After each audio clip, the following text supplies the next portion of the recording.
Ooh. Oh, look at me! I'm like a gamer lad. I look like a Star Trooper. I feel amazing when I actually look like a tit. I look like a massive tit with a condom on my head. I look like a member of Daft Punk, but I feel like a member of Daft C***s. I feel like a Daft C***. I look ridiculous. What is this shit? What the f*** happened to Space Invaders and Pac-Man to make me stand here looking like this? Is there no shame in the world anymore? Shame on you, gaming industry. Shame. Hashtag shit gamer c***s for wankers. Whatever that saying is they make. Yes, they've robbed all my studio time, so I've robbed their toys. Toys. Fucking grow up!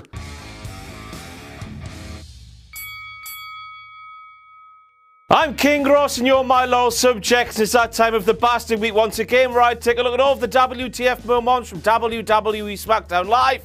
And for the second day in a row, there will be no swearing throughout the duration of this video because once again we're filming at 4 PM because of hashtag Gamer SHITCUNT wankers for dickheads. Awful. Oh, we'll be 15 minutes, King Ross. 1 hour later, here we go. Finally got some studio time. We'll get cracking with the knacking, hey. And we're starting with Kevin Dunn, who played the Wyatt's new blah, blah, blah, blah, blah, blah thing over Greg Hamilton announcing that their tag team match was coming up next. This bit of cluster muckery was then followed up by several minutes of silence before the Wyatt's new entrance, you know, with that funny Randy Orton bit at the start, started. Kevin Dunn, he made a big whoopsie. Basically, the Rock's Tooth Fairy came into the production truck and threatened Kevin Dunn with a knife. This put Kevin Dunn off. He played something too early, he played the other thing too late, and the Rock's Tooth Fairy nicked all his teeth. Getting a bit bad, these stories now, aren't they? Bit crap like the gamer lads' timekeeping when they're in this bloody studio. Mauro calls the Randy Orton, Bray Wyatt family connection an unholy alliance. He can't bloody do that. That's called one thing, mother flippers. Gimmick infringement. As we all know, back in the day, The Undertaker and Big Show's tag team, that was called the Unholy Alliance. That's the Unholy Alliance. This Bray Wyatt, Randy Orton loving, it's just a bit of a unnatural feeling thing that won't last for very long. Before Orton eventually turns on the Wyatts, destructing them from within. That's what he's going to do. It's so bloody predictable, isn't it? Yes, it is, King Ross. Nod along with me now. Nod. Back to Kevin Dunn once again, who played the Raw Tag Team graphic instead of the SmackDown Tag Team graphic before the SmackDown Tag Team titles were going to be defended on SmackDown Live. WTF, this means one thing, mother flippers. He was absolutely pissed as a fart on mouthwash before the show went on the air. He was drinking gallons of mouthwash and getting absolutely hooked. That's not a swear word because I put it in the 2 syllables. Sam, thank me later. And he was, drunk on mouthwash. That's what we're going with because he's got really big teeth that need a lot of care and attention. It's John O'Clock, motherfuckers! Get in there! JBL claims that fairy tales never have a happy ending. And I'm sat there thinking to myself, they do, John. They always have a happy ending. Everyone always lives happily ever after. What sort of fairy tales do you watch? Presumably German ones. You know, the ones that end with people getting ate by wolves, throttled by sausages, and choked with lederhosen. 11 Minuten. Oh, 11 Minuten. German. Oh, Schnitzelschnatzen. On to Natalya now, who chased Carmella up the ramp and into the back. The camera goes into the back and Natalya, when it's cut to her, is stood there standing still. Why would you stand still when you're trying to chase somebody? WTF. Yes, Natalya was stood there, not moving a muscle, which allowed Carmella to get away, making the chase that they were putting on together completely null, nout, diddly squat, awful. Didn't go anywhere, didn't blah. Why would she stop? I don't know. Either that, or Natalya was waiting for a cue, which some bellend in the production truck didn't give her in time, which meant she was stood there for a couple of seconds, looking a little bit stupid during a big hot chase. That man, of course, Kevin Dunn. Don't know why he would make it late. Don't know why. He wasn't having a very good night at the start of SmackDown. But no, we're all humans. We all make mistakes, don't we?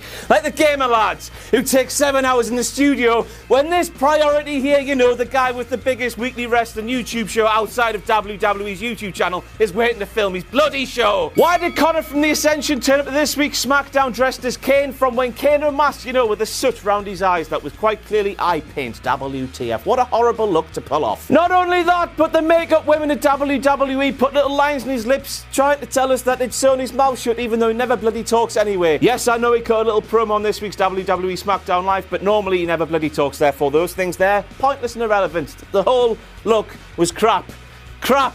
Like the game of... And on to that promo from the Ascension. How naff was it? They claim they are the things that make you go fright when they bump in the night. I don't know. Random bollocks. They also claimed that they were the comets that were going to destroy the dinosaurs, who, for the purposes of that little anecdote, were the Hype Bros. Ascension were comets. Hype Bros were dinosaurs. When did I drop some acid? I don't know. I was tripping balls listening to this awfulness. I push my fingers into my eyes! Anyway, the promo was a big old mess anyway because of science. The Ascension claimed they were comets when they actually should have said that they're meteorites. Meteorites, of course, as we all know because of science, are meteors that break the Earth's atmosphere and actually collide with the Earth. The meteors become meteorites because of the collision to the Earth. They were presumably talking about the big, pure, massive bang that destroyed the dinosaurs. The dinosaurs are Hype Bros. They're the meteorites going to destroy the dinosaurs and Hype Bros. And bang. Science. I'm a clever guy. Clever guy. Sick guy. Clever guy. Sick guy. Clever guy. Sick. Whoa. Then want a Mojo Rawley now, who laughed at the Ascension for wearing makeup and skirts when he stood there looking like the Zubar spaz the WWE actually called him a couple of weeks ago. Thank God they stopped calling him that because that's inappropriate. Dressed with makeup on his actual face and Zubars, which, you know, were in fashion in the 90s. Just like a pillock now if you're wearing them. Makeup, Zubars, makeup skirts, both look like a set of twats. I can say that, you know. The swear words I'm not allowed to say are S-H-I-T, C-U-N-T, and the other one, which I can't remember. F-U-C-K. Gamer lads. It's John O'Clock again, because he's back at the fucking double. While John was talking about Mojo Rawley, he claimed you put your foot to the carburettor and drive like the car has been stolen. Good golly almighty, how much fun must you have if you're JBL's mechanic if he thinks that you make a car go by using the carburettor. As we all know, the carburettor is inside the engine. You make a car go with the accelerator. If you actually put the foot on the carburettor, your car's not going to be bloody moving, is it? Because you're not going to be sat in the driver's seat. And if you do put your foot on the carburettor while your pal's driving the car, you're going to get a burnt foot because the engine becomes hot when you're driving it. Didn't make any bloody sense. John O'Clock there. Lovely. Roll baby. Kalisto versus Baron Corbin once again. I push my fingers into my eyes. There's a t-shirt coming. I can smell it. I can smell the money. Basically, Sam, siren please, new era, same old S-H-I-T-E. Who the flip is that and what the flip is she doing on my wrestling show? Horrible little girl. Didn't like it. Not one bit. Who is she? What is she doing? Why do we care? I don't know. WTF either way. Just get her off. Don't want to see it. She's not a wrestler. Although it would be funny. It would be funny if The Undertaker made his big return and just killed her! Just killed her! We all saw it. If you didn't see it, you're a blind mother bleeper. The moment when Fandango got his foot caught on the cable when he was meant to be attacking one of American Alpha, whichever one's in that picture. I can't bloody remember. I suppose you could say, you know, because Fandango's a dancer, it takes two to tangle. Not tango. Tangle! He got tangled up in the wire. Tango's a dance, it sounds similar. Tangle takes two to tangle. Laugh, you horrible... No, bleed them out. I don't know what I'm doing. Becky Lynch once again cutting a promo live on WWE SmackDown Live. WTF. I suppose now this will be the last time I'll be bringing this up on a WTF moment video because, as we all know, a few weeks ago the internet told me that Kevin Dunn didn't like her cutting the promos because he couldn't understand a little Irish tone. But now she's done it 3 weeks in a row or something, therefore not making it a WTF moment anymore. It'll actually be a WTF moment when she doesn't cut a promo on SmackDown. Ireland. The Miz's graphic, you know, the things that appear down the side of the screen when they're making their entrances, claimed that he was a former WWE, a former WWE Tag Team, former Intercontinental, and former United States Champion. As we all know, this is all true, but it just looked really weird when he's holding the Intercontinental Championship on his shoulder and it said former in the little graphic next to him. Surely they could have changed that bit, current Intercontinental Champion, former rest of them. Would have made more sense. Bit of effort put in the production of your show, lads, goes a long way. Doesn't it, Kevin? Doesn't it, Kevin? Doesn't it, Kevin? It does, Kevin. Kevin. I mean, if you just put a little extra time into your videos like those gamer lads do when they say they're going to take 50. Even though Ziggler's lost more times to The Miz than there has been John O'Clock moments in my videos in recent times, David Otunga, the silly prick that he is, would still rather have had Ziggler representing SmackDown in that match against Sami Zayn for the Intercontinental Championship at Survivor Series, even though The Miz got the job done with aplomb. Aplomb.